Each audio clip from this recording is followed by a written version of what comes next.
Good morning, everybody. Hello. Thanks so much for being here. I come to you from Elsevier's marketing team. I'm part of a customer engagement team, so we work with existing customers.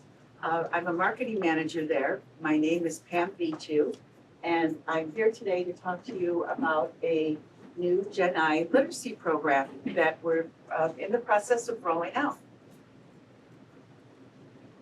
Well, just wanted to start with saying we've heard many times before, and I'm sure we'll hear many times again.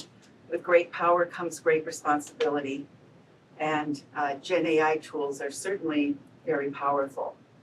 And addressing the challenges of these tools requires that commitment to responsible use.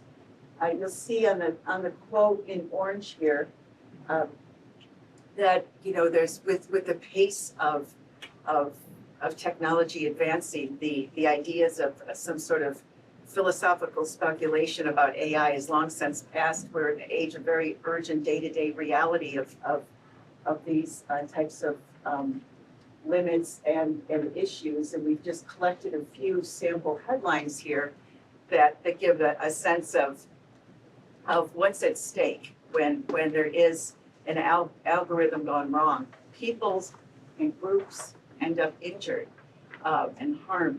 And this is where we come and focus in on librarians playing a very critical role in the development, teaching, and application of responsible use of generative AI, which is why we created the GenAI Literacy Program. This program is a 3-course series that we host on our own Canvas instance. It's open, it's free, as in it doesn't cost anything, self-paced. These courses are designed specifically for academic librarians. I've included the topics here just to give you sort of a sense of the depth and breadth of the program. And I'd really like to focus your attention on the 4th bullet point. We really paid a lot of attention to creating practical applications in the libraries, and I'll show you a little bit more about that in the next few slides. So this is a look at those 3 courses that I mentioned. You'll notice 2 of the 3 are live. The 2nd course just since yesterday. In the Foundations course, this is where we sort of introduce the importance of AI literacy, a little bit of AI literacy framework, and there's a nice overview, a non-technical overview of the tools and technologies behind generative AI search and discovery tools. The benefits and risks of AI is where you're going to find a deeper dive into things like hallucinations and bias. And the program really comes to a culmination with the Responsible AI course, which we're going to launch later this month. The Responsible AI course is where we really unpack the notion of responsible AI and would leave with sort of a framework for evaluating GenAI tools.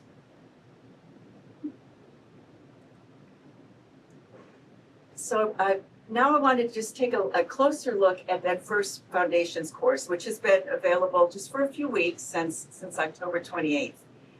Inside the course, we have 2 lessons. We start with term definitions, and then we, sort of a light touch of pros and cons.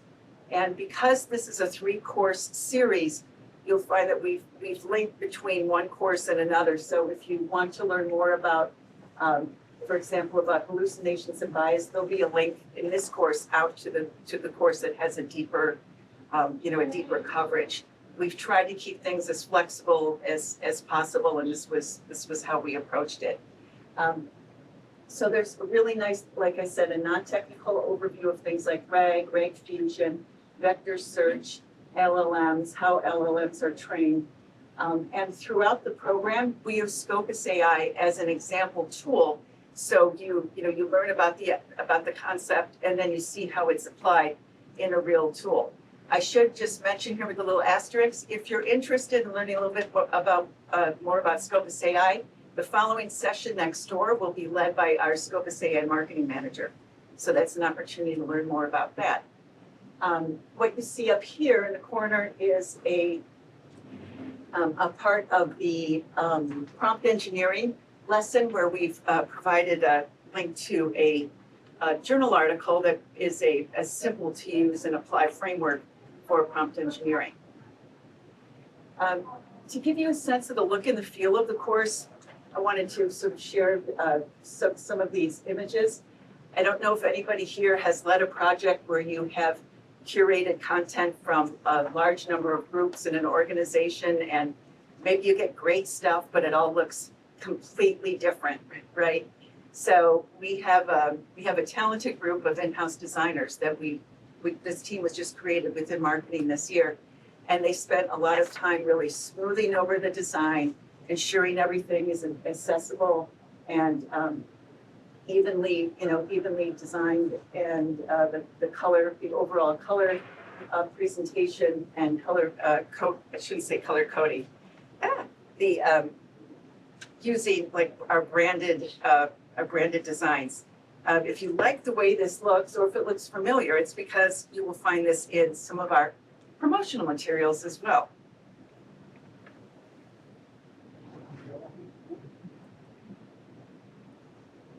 So when we started creating this program, one of our first questions we had to answer was, what's going to make this different than some of the other GenAI introductory courses that were sort of popping up? And what we did was focus on creating content by librarians for librarians.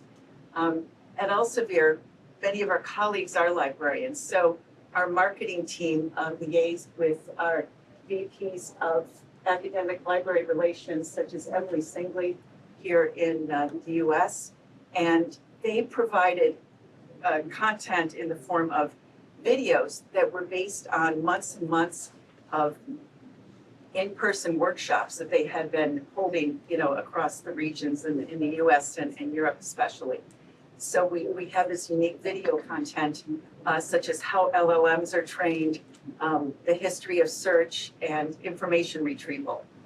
We also have articles and materials drawn from our Library Connect platform, which includes these articles were written by librarians, sort of telling their story. And in this case, we have one from an AI librarian who has made a huge impact in her organization. And you'll find more about that in our benefits and risks course. We also partnered externally with Leo Lowe, who is a well-published author on many different GenAI topics. He's the current president of ACRL. So along with Emily, he gave a good, solid review and suggestions across all 3 course manuscripts. And this is where we really kind of doubled down on creating applications for librarians within the courses.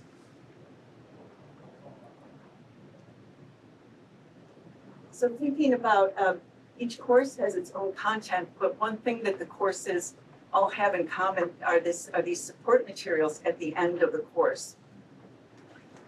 We have further resources and references, and we were careful to include a glossary of all the technical terms used. Each course has a 10-question quiz, and upon achieving a score of 80% or higher on the quiz, you're issued a certificate and a badge. And these shiny new certificates and badges are designed to be easy to share on social media. So hint, hint, we'd love to see them shared. We get very excited when we see them out there. And it also gives you an opportunity for a little gamification of learning, right? You can show off your quiz and demonstrate that you took the course. We have surveys too, pre and post surveys, which give us the opportunity to make sure the courses are, of course, meeting the needs of those that take them, and learn a little bit more about the motivations and concerns of those that are taking the course. And we're starting to pull that information together. So I wanted to sort of take you behind the velvet rope today and share our first look at the feedback we've had. So this is just a couple weeks of surveys from only the Foundations course, because again, that was the first one that was launched. And we're very pleased at where we're starting out in terms of feedback. 89% of those that took the course in the survey reported that they're more confident in their knowledge of AI tools and technology after taking the course.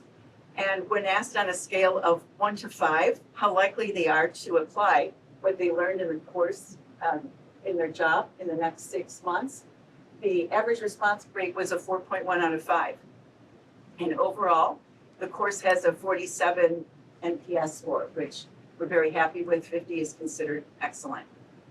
These same surveys offer an opportunity for some anecdotal feedback, and I've shared a couple of them here. The first one is a librarian that mentions that although they've taken other courses before, they still found value in our course. The second one is from more of a teaching and learning perspective, where they report that they intend to apply what they learned when they guide their students in investigating benefits and limitations of GenAI. Leo Lowe, upon reviewing all 3 manuscripts, offered a testimonial for us too, and he really focuses in on the value of the responsible use course. You can see he ties it into broader applications for scholarly communication and research integrity. This is why earlier I was saying the program culminates in that course, because I think the rubber really meets the road when we take a closer look at those responsible AI principles. So this, as we know, is a very short whirlwind tour. So I'm going to end for questions and just invite everyone here to join the course. We have a QR code to make it really simple to do so. We have flyers with the QR code. You can also visit Library Connect Academy. And remember, this journey is a free ride, so we hope that you will consider joining us. And at this time, I'd be happy to answer any questions that you have.